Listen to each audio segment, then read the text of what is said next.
J'ai joué avec la SEC d'Abidjan et on a eu des soucis par la suite parce que voilà, j'ai rencontré Jésus-Christ puisque avec le foot, pour jouer, pour pouvoir jouer à la SEC d'Abidjan, il fallait pratiquer faire des pratiques vraiment occultes.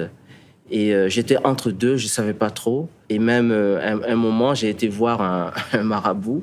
Et ce marabout m'avait remis un petit vase dans lequel il y avait une potion où il fallait se doucher avec. Et donc, j'ai arrêté et j'ai vraiment donné ma vie à Jésus, mon épouse et moi, c'est qu'elle est devenue mon épouse. On s'est fait baptiser et ça a été comme le jour et la nuit. Au niveau du club, ils ont dit, voilà, vu que maintenant tu veux plus participer au rituel qu'on fait avant les matchs, on t'exclut du club. Tu ne joueras plus avec nous. Et donc, je me suis retrouvé sans salaire.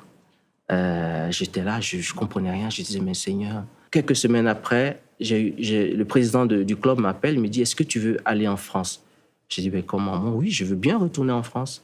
Mais pour l'instant, je n'ai pas de contact. Il me dit, si, il y en a un.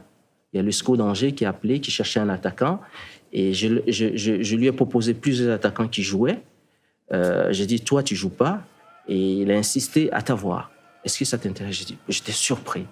J'ai dit, moi qui ne joue pas depuis des semaines, on veut que je retourne. Oui, je dirais que c'est, comme je l'ai dit tout à l'heure, c'est comme le jour et la nuit.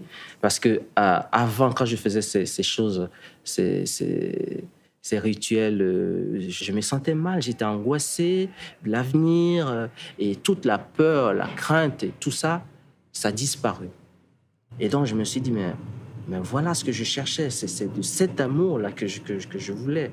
Il n'y a pas mieux que Jésus. Hein. On peut aller sur la lune, aller faire des pèlerinages à gauche, à droite.